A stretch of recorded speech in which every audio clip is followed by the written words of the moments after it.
You are listening to the Willpower Podcast. Welcome to the show. I am Will Holdren, and I talk with some of the most influential CEOs, entrepreneurial leaders, and thought leaders to try and reveal the secrets that has led to their success. I believe that with the right knowledge and mindset, you can do anything you set your mind to. So if you want to learn how to change your life for the better, if you want to learn how millionaires actually became wealthy, or if you want to develop and start your own business from the ground up with the right knowledge to help you, then you are in the right place because this is the Willpower Podcast. Nowhere that we go is a one-way street. Nothing that we love is a one-day key. And if we gon' do it, we gon' do this now. And if we say we gon' hold this down. How's it going, everyone? My name is Will Holdren. I am the host of the Willpower Podcast. Today, we have another young entrepreneur out there that's absolutely crushing it, and his name is Andrew Gonzalez. And guys, Andrew is actually a digital content creator that actually works with the brand Everbowl. If you guys remember Everbowl, it's actually run by Jeff Fenster, who we also had on our podcast about probably a year and a half ago. But Andrew's doing a lot of great things with him, really stepping into that business on his own. And guys, he is just crushing on social media as well. So make sure you give him a follow on Instagram. Like I said, it has a lot of fantastic posts kind of showcasing what it is that he does. So that being said, Andrew, thank you so much for joining me today. Will, thank you for having me on, man. I appreciate it. Of course, my pleasure. I love talking to entrepreneurs, especially younger entrepreneurs that are out there trying to do their own thing and, make it happen on the highest level possible. So the first question I want to ask you, I kind of start out with all my guests is one, what makes you want to jump on these podcasts and kind of share your story with people that are out there that want to listen to it?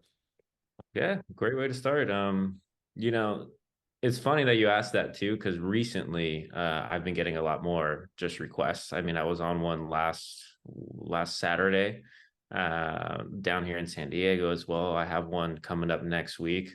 And I just woke up to another, direct message from another guy that wants me to come on his as well. So it's like at the same time, I've gotten 4 different requests, and it's just kind of about saying yes to the opportunity, really. I had my own podcast for a couple of years. I had been doing my own personal branding, but as soon as I got really involved with Everbowl and Jeff Fenster's brand, I've been just mainly focused on growing his brand, getting his social media out there. So I had probably took a hiatus from, really being a guest on podcasts for probably a year, I would say, almost a year, a little bit longer maybe, since I had been a guest until last weekend.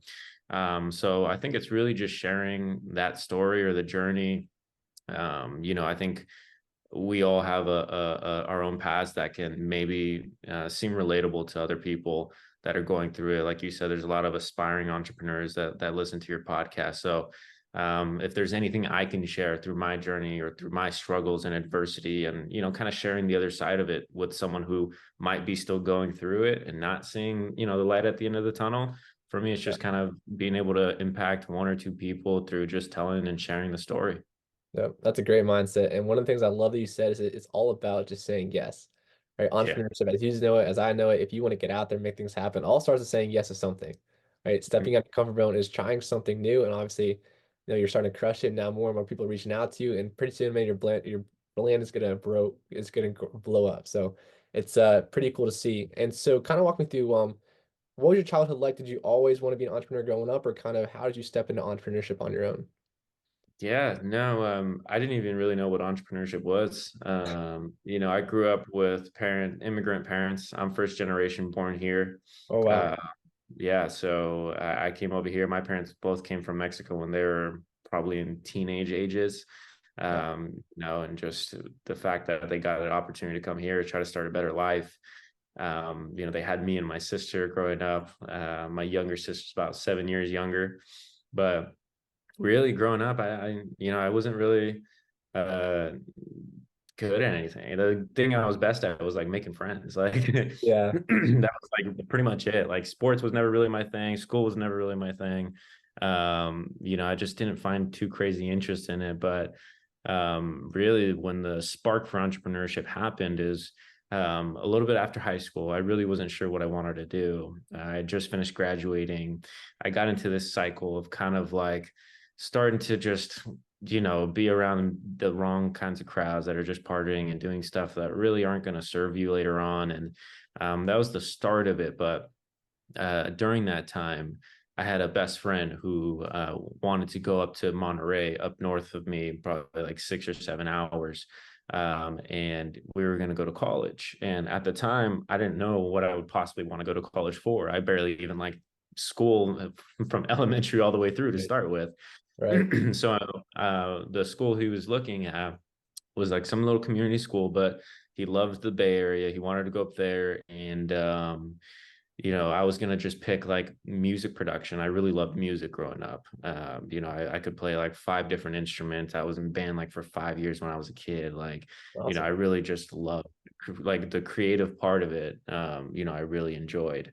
And I was gonna go up there for music production, and then I was gonna do EMT with him because he wanted to be a firefighter. So I was like, wow, well maybe I'll do that too.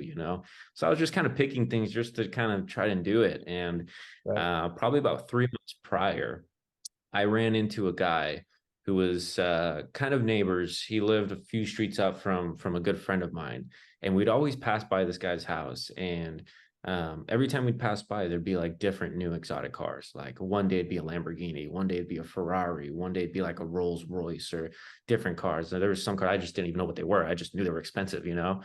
And Right. one day the guy was pulling up in a Ferrari, and we're like, oh look, it's the guy. We're all freaking out, right? And we my friend convinces me. He's like, hey, let's just pull over and like let's ask him if we can go take pictures. And I'm like, no dude, I don't want to bug him, like let's just stay back. And he's like, dude, let's just go ask him. I'm like, all right, screw it.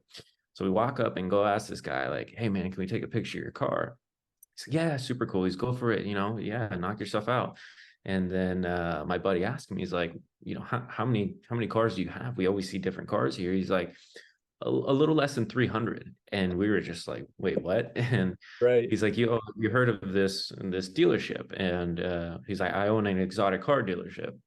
And Mm. so he told us that. We were like freaking out. We were like, oh, I think we know of it, blah blah blah. We're like, well, if you ever need help, like let us know.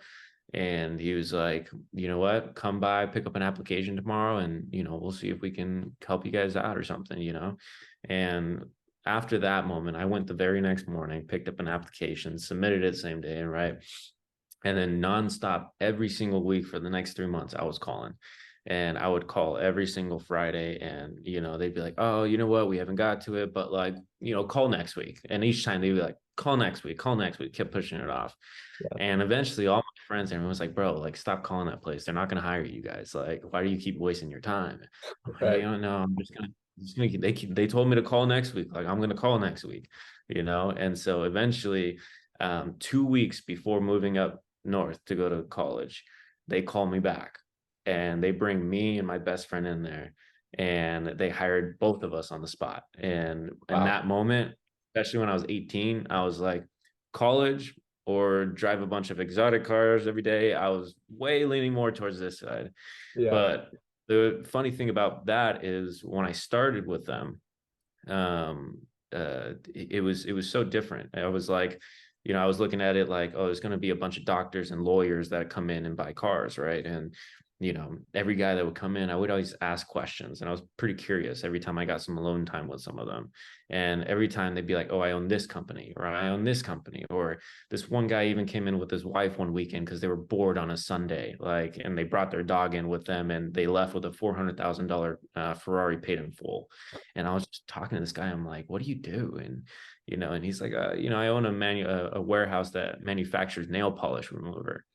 And at that point, it just kind of blew my mind. I was like, okay, there's endless ways to make money in this world. And the part of it is being able to be in the middle of it, owning the business or Yeah. starting the business or getting around some part of it, right? And Yeah. so that is really what sparked that first initial like, I should go this way. Like, no, I don't want to go to college. I want to start a business. And so that's what really sparked it at the beginning. Yeah, that's awesome, man. And you're 100% right. Where if you want to have that financial freedom, it all revolves around owning your own business or being your own business, right? At the end of the day, like you can't be working 9 to 5 and expect obviously that kind of stuff to happen in your life. But that's a really good point you just brought up. A couple of things you touched on, I just want to, go back on a little bit. So the first one is that you said growing up, obviously your friends were partying, you kind of got into that environment a little bit like growing up, right? So tell Yep. me, how did you actually turn away from the partying and all the stuff that kind of would distract you from your dreams, right? So you mentioned in the car dealership, that's when you started talking to these people, it's like going to business, going to business. And you kind of like had that switch turn on for you. But how did you turn away from those partying and distractions, kind of focus more on your goals and on your life. Because I think a lot of people struggle with that, especially younger Mhm. kids going through college or high school, whatever that is. A lot of them are in that party scene, and then you just waste so much time when you could be getting so far ahead of your peers in that time. You kind of walk me through what happened for you right there. Yeah, yeah. So I wish I could say it sparked when I was 18 Yeah. and and I when I got that job and was around entrepreneurs, but it probably went on even after I was open to the idea of entrepreneurship. I was still putting myself into those environments, doing the same bad habits for another 6 years. And the funny aspect of it is, I always say, I never went to college, but I partied like I did. All my friends went to Yeah. college. And so I was down in San Diego, Long Beach, USC, like I was just everywhere with all my buddies that were in college. And you start to get into those habits and the cycles of the every single weekend. And it just like, for me at the time, the reason why I was doing it is I was using it in a way of a vice, right? Where I didn't like where my life was at, right? I didn't like the fact that I thought I was going to be a millionaire. I thought I was going to do all these things like way before. Like I'm 20, I'm 21, I'm 22, and I'm still not where I want to be. Like, I want to be uber successful. And, social media is blowing up at this point. Everybody in the e-com world is, Right. making millions upon Yeah. millions without doing anything, Overnight like millionaires. Yeah. laptop in Bali. Like, Yeah. so In that time period. Yep. exactly. So just seeing all that, I used to beat up on myself a lot about it. And the way I would basically express that or let that out would just be to go out on weekends. And, it was like I basically was living for my weekends. And then I started to have that kind of switch where like, man, if I'm loving my weekends, those 2 days, right, in between the five, if I love those 2 days more than I love the week, like, what am I putting myself through the week, or what am I doing wrong through the week? And so I had about 12 dead end jobs that I went through: UPS, warehouses, print shops, like you name it, whatever I could do to make a little bit of cash, I did, you Wow. know, and I was just going through. My last one was like in construction. And it wasn't until that time, that's kind of where the media sparked. I made a video with me and my buddies on a GoPro snowboarding, and the actual owner is the one who hired me for my first paid gig to go and do videos for his house. Oh, nice. And so that's really how that sparked. But that's where then I ended up jumping into media for about a year, being able to gather some clients, being able to, start making a little bit of a name for myself, start having a portfolio of clients. And I got picked up by a guy named David Meltzer. And David Meltzer is, funny enough, grew up best friends with Jeff since they were 5. Their moms were best friends. So they family friends since they were very young. Wow. And Meltzer is, very well known, former CEO of Samsung, a top business coach in the world. And once I got around him, he's the one that really like sparked that, where it was just like, I went in for a meeting, right? I sat with his COO and his head of media to go and have an interview with them. And at that point, I saw David come in and out of like 3 meetings, a podcast interview. Like the guy is just moving all while I'm in this one meeting, right? And once I started working with him, I took it in as like, this is not a job, this is a mentorship, right? Yeah. And the more I got around him, the more I was like, do I even have what it takes to be successful? Because this guy he's 52, but he was running circles around me. I mean, like up every single day at 4 a.m., meditate, workout, read, like Yeah. a machine, every day. And his calendar was insane. But this guy was just constantly moving, like most Yeah. active person I know, And so once I saw that, I started to really see my group of friends and the successful, and not only the successful, but the people who are successful and happy, right? Because there was like around the dealership, I could see people that were unhappy. Like there's almost like a wrong rich, right, and a wrong rich, where it's just kind of like based on their values, obviously. So from my perspective, I was like, okay, I want happiness and the wealth, right? Right. And so I saw Dave, who was the first role model to have all of that. And so he sparked the inspiration that once this was going into like 2019, 2020, the start of COVID, right? And when COVID started happening, we were starting to work remotely, right? And all of a sudden I had a lot more time because I wasn't commuting. And I just kind of like, it just felt like the world was coming down, there was all these riots going on in LA. There's these fires going on at the same time, COVID, and it was just like, what is going on? Right. And I had this moment where, I was thinking about it going into it. I was like, I don't know how long this is going to take. I don't know how bad it's going to get, but I made the commitment that I'm going to come out better. Like going into this, I'm going to come out better than I have ever have been before. Right. So that year in 2020, I just committed to complete investment in myself. Right. So I started investing myself. I started reading books like crazy. Before that, I was always a Spark Notes guy. I never read a book cover to cover fully, like actually read it Yeah. until David Meltzer's book. Like he was the first book I read. And then that year I read like 15 books. And Wow. then before that, I hated running. That year in 2020, I ran over 200 miles. And then meditation, I picked up from David. I ended up meditating over 100 hours that year, even documenting myself. I hated being on camera. Like this was the weirdest thing, sitting there Yeah. for the first time and speaking to a camera. Yeah. But I made myself do it every day for 5 minutes. I would do daily documents. And I just started doing all these things. I was started investing in myself. And after that year is where I started to really get into it. I read like Atomic Habits was one of the big books that really changed, where I was like, okay, I started looking at my daily habits, my weekly habits, right, as something in a long-term view. Like, where are these going to get me? What does it bring me? Partying, does it bring me closer to my goals, right? Drinking and everything else, does it bring me closer to my goals? Just putting myself in bad environments, wrong friends, like, is their thinking going to get me closer to what I want? Right. So unless it added to profit's purpose or even my peace, like it was kind of like I had to cut out a lot of the noise, cut out a lot of the junk, because I had a ton of friends everywhere that wanted me at places more than I wanted to be there. I was mostly going because people wanted me there, and they, so you love it because they love you, they want to be there, you're fun, blah blah blah, so you feel great when you're there. But I was going because they wanted me to be there more than even I wanted to do it. And Yeah. so when I started cutting back, and I think that was the harder part, Dave told me, he's like, because I had to ask him questions. I'm like, Dave, I'm starting to, I get around my friend groups and they're just not thinking the way I'm thinking, and they're not doing the things that I want to do. And he's like, here, listen, there's going to be a tough lesson. He's like, number one is you got to feed that what feeds you, right? Whatever that which feeds you, keep feeding it. But that which bleeds you, let it fall away. Right. If it's bleeding you of your energy, of your peace, right, of anything, like you got to let it fall away. And he's like, sometimes you have to be able to fire friends. You can love them from afar, but just because you have history doesn't mean you should have a future. Right. Wow. So that's what I started to look at as far as all my friendships and the environments and the people I was just surrounding myself with, is this going to serve my future self? Right. And if it's not, and I would highly suggest for people that are going through this to not do it in a harsh way, because mine was like I completely fell up the map. I went MIA, and I just I cut off a bunch of people with nothing, no explanation, no nothing, right? And some took it personally, very personally, and still haven't talked to me since to this day. And some saw it from afar and said, hey, I understand what you were trying to do, and I see it now, right?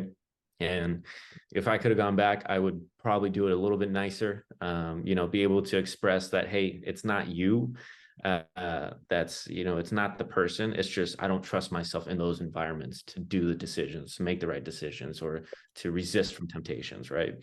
And so during that time, though, I had to let go of a lot of the friendships and environments that I was putting myself in, and start to think much more future facing, not just a couple of years, but like, hey, in 20, 30 years, how many of these people are actually going to still be around, let alone how many of them have the same values I have and have that same path? Because if not, there's great friends that still, like, I'm great friends with them, great supporters, but we're just on two different paths, Yeah. right? Our values are very separate, right? So we may not talk as much anymore. We may not hang out, but, we're both doing our thing and we can support from afar.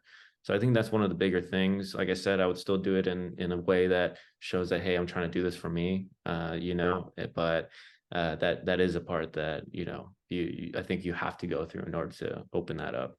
Yeah. And I think that is so powerful. And that's such an important topic to touch on, especially for this podcast, because so many people feel stuck around the people they're around, but you have the ability to like move, right? And put yourself in a position to be around winners. Like you literally followed David Metzler. He was actually on our podcast also like a year and a half ago, but he's an amazing No guy. way.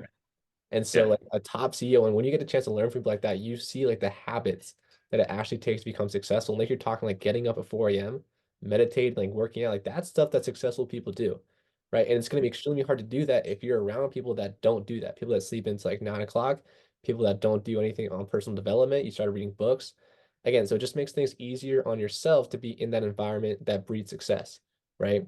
And like you're talking about, like from afar, it may look hard, like getting up at 4 a.m. Like David Meltzer does that. I know Wes Watson does that. I don't know if you know him on Instagram, but he's in a beast as well. And guys, real quick, I want to mention that it's not bad to also have some energy supplements kind of helping you out with kind of this kind of stuff. And so I recently came across this product called Magic Mind. Basically replaces your coffee. It's a lot healthier than coffee. It gives you guys sustained energy. It helps you guys also reduce your stress. And it's also relaxing. It comes in like a shot form, and it's really good. I actually tried it for the past week, and I also have elevated energy from taking in the past week or two. One of the main ingredients I want to let you guys know that's in it is an ingredient called lion's mane mushroom. This also helps to balance mood and improve cognition. So guys, a lot of fantastic ingredients in this help you guys out with your energy. It's going to be available in Sprouts Farmers Markets, available in January. And also you can go to the Magic Mind website for 50% off your first subscription and also 20% off a one-time purchase with the code willpower20. So guys, take advantage of that. Go get your Magic Mind, help you guys with your energy. So going back to this a little bit, Andrew, so it's such a big change, right? Obviously stepping into that personal development space. And so I'm kind of curious, after you did that, I mean, was there no looking back? I mean, are you still in contact with any of these friends that you were, kind of let go in the past? Because that's such a hard cord to rip off, right? And so I feel like, man, maybe it's not worth it. But I kind of want to ask, like, do you have any regrets from doing that kind of stuff? Um, I don't know if I'd call them regrets. Um, just like learnings, I think, looking back. Yeah. Because some friends that that took it personally, kind of like, oh, I'm not good enough to be around you, kind of thing. Which was, I mean, I don't know how they would have took it either way if I would have came the different way looking back and whatnot. But um, I don't. I really, there's a lot of the people who weren't, and it's funny because some of them were. Like one of the friends that I used to, he was just a mutual friend. We weren't even that close at the time, but we used to party in the same circles, so we knew of each other and everything. And one year, him and I reconnected. This is while I was working with David Meltzer, Mhm. and we reconnected, and he was like going through this whole change himself where he was getting into real estate, and him and I met for lunch one afternoon on the weekend, and we ended up talking for like 4 hours. Like we just sat there. We even got locked into the place, like the outdoor, it was like an outdoor patio, and they like closed up shop, and we had to jump over a little fence. And funny, Yeah. but ever since then, him and he's been one of my closest friends and accountability partners. And we went into business together, and we had done so many different things. But he was one of the only friends from back then that saw the old me and then evolved as well, and is still one of my closest friends today. Yeah. Um, but Special. he is probably the only friend that has evolved with, or that I see continuing to evolve. Because some friends I kept around, and I, not that I kept them around, but I kept in contact with them, and I still love them from afar. They're great friends, but they're just still not in the environment, still not going on the same path as me. And that's no judgment on them. Like, whatever makes them happy and whatever they want to do, right? Yeah. But it's just not where I'm trying to go, and Right. it's not helping facilitate where I want to be. Yeah. And so if it wasn't going to go towards where I wanted to go, or I saw them somehow similar paths, it was just like, what am I investing in here? Just because I knew you for a couple of years in high school, we had some classes, we partied with the same friends, like, is that why I'm gonna, always show up to your birthday party and always show up to this and that, and give the support here? And it was just like I had to start getting my values and priorities right, putting Right. myself first. It's kind of like putting the oxygen mask on first. You probably heard that from Dave or even Jeff. Yep. You can't help yourself. If you're not healthy, you can't help other people, right? If you don't take care of yourself, you can't take care of others. If you don't, you can't give what you don't have, right? Whether it's happiness, health, money, anything around that, you cannot give what you don't have. So I had to start going around the people who had, what I wanted to have, right? And Meltzer and Jeff, they both sharpened me in many ways. And I even worked with Ed Milet for a couple of years, and Wow. he sharpened me in many different ways. I just started to put myself around people that, not in a bad way, but made me feel like like I sucked, basically. Right. Like I Right. was kind of like the dumbest guy in the room. Jeff always mentions it too, but dumbest guy in the room, kind of like you're just putting yourself around people who make you question and believe and have to be like, damn, I need to upgrade. Like, Yeah. those are the type of people that will push you and expose you to new levels, right? You only think you work hard until you get around someone who outworks the crap out of you, right? Yeah. Like you might think you work hard and then, spend a week with David Goggins or Wes Watson and you might be like, crap, like I gotta level up, dude, Like you Yeah. might think you're smart, put yourself around Tom Bilyeu for a week, you might be like, damn, I just don't understand anything, and Yeah. so Yeah. it just really depends, you have to expose and put yourself around people who are either where you want to be or have what you want to have, right? And they're going to be the ones that you have to ask questions for, Yeah. right? If you ask questions, get curious, learn from them, be a sponge, you're going to start to understand why they're successful. It's not by chance, it's not by pure luck. There's reasons that they do, there's things that they do and reasons why they're successful. Nobody just stumbles on all the success just by accident. Right, right. And I think a lot of people don't really understand that. People look at Instagram, they see the nice cars, they see all the flashy stuff. But guys, that's like the highlight reel. You know what I mean? All these people behind the scenes are the real entrepreneurs. They're grinding, and it's not glamorous, it's not a flashy lifestyle whatsoever. And you're gonna lose a lot of friends on the way. Just like you're talking about. Like it's a narrow path like people are going down that are entrepreneurs that are really, really focused on what they want to do. But when you find those Mm. couple that are also like you, just like you talked about, like you went through that transition page and you found other people that are like you, right? But there are people out there, but you just have to go down that path in order to find that right group of people. Like I said, it's a select group of people, but once you find those people, it's going to make your life a much better life at the end of the day. And, You just and got I'll to put, say this too. I'll say this too. The more you start becoming like that person, the more you start attracting a whole new circle. Because now I have a whole new group of relationships and people that I support. They support, just acquaintances that now I've been able to attract, becoming that person. Like for instance, you, like, well, we get to connect here. I mean, you've had two of my past mentors on this podcast right, as well. crazy. Now Yeah. we get to Small connect. world. Yeah, exactly. So, just becoming that person, you start to attract those kinds of people more. Yeah. That's awesome. So it's really cool to kind of see your transformation in your story right here. And I'm kind of curious, going forward for you, like what's your future look like? What are the main goals that you want to accomplish, with your own business and with Jeff Fenster? So like what's that stuff look for you on that side? Yeah. So, it's always been, and like end game, I've been able to find a framework, at least for myself, um, that maximizes all things around my potential. David Meltzer always says it. This is to get to your highest potential, right? The constant pursuit to your highest potential, and that's what really sparked me working on myself. So for me, it's really making the most. And when I say most, people can look it up, definition, right? It really is the most, right? Making the most out of all my gifts, my resources, and my opportunities, right? It's playing the hand you've been given, right?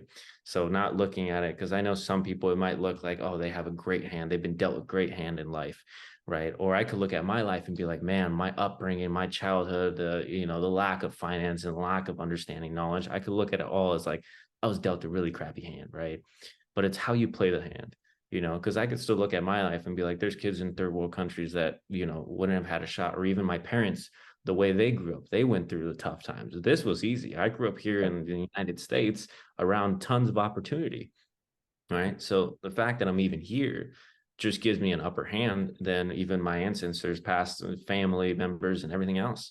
And so for me, it's very deep and purposeful, is really reaching that full potential, kind of getting to the end of my life and getting to look at, what was I capable of doing? And if Ed says this, I learned this from him, is where if I get to the end of my life and my creator, my God, or whoever you believe in shows you who you were meant to be and who you could have been and all the people you could have helped and the impact you could have made, the money you could have made, like, and you show you and you meet that guy and you two are strangers, that's a tough pill to swallow. If Mm. I look at that guy and I'm like, that's exactly who I am. Like I did all that stuff. I did make the impact. I did make the leaps and gains. I did have faith. I did do things that meant a lot to me. I did follow my values. I did have the right, purposeful, people around me, the habits, the everything, right? I made the most out of everything that I was given.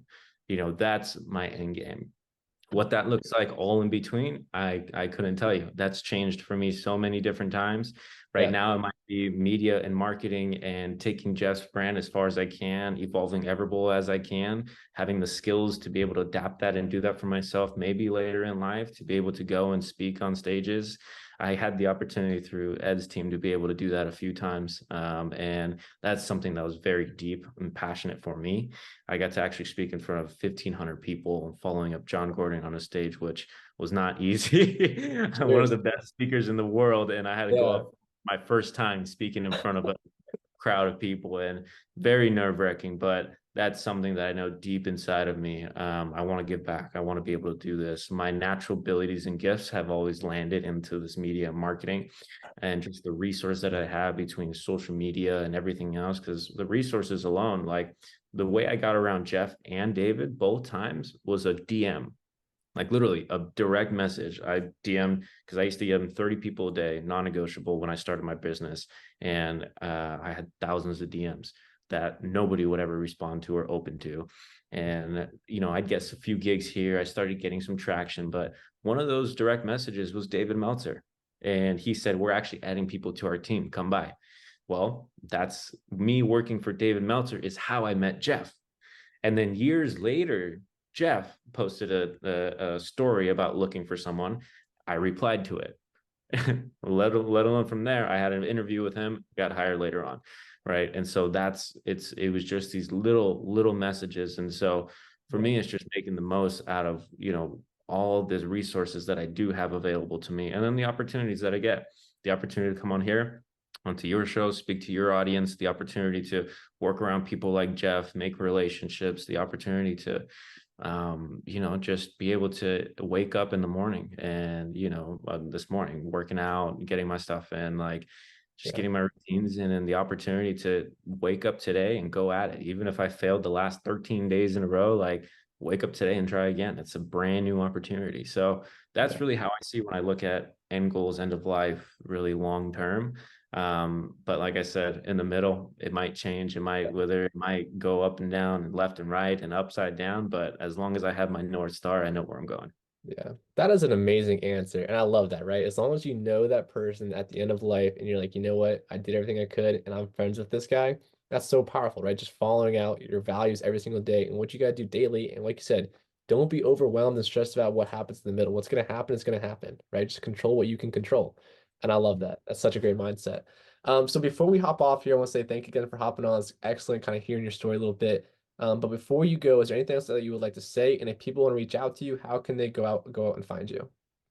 Yeah, you can just reach out to me on Instagram at Andrew Zalez, Andrew Zalez. I respond and answer to everything, so I'd be happy to, answer questions, help anything I can do. Feel free to reach out, and really just we're going into 2024 as we're recording this. Not sure when it'll go out, but Yeah, going into the new year, I think it's very important for people to get very intentional, to first find out what they want, start to figure out the actions and habits that align with that. And then you got to make sure you have the why behind it that's going to keep you going even when things get hard. love that. All right, guys, there you have it. Andrew Gonzalez, thank you so much for joining me today. Appreciate you having me. Thank you so Hey. much.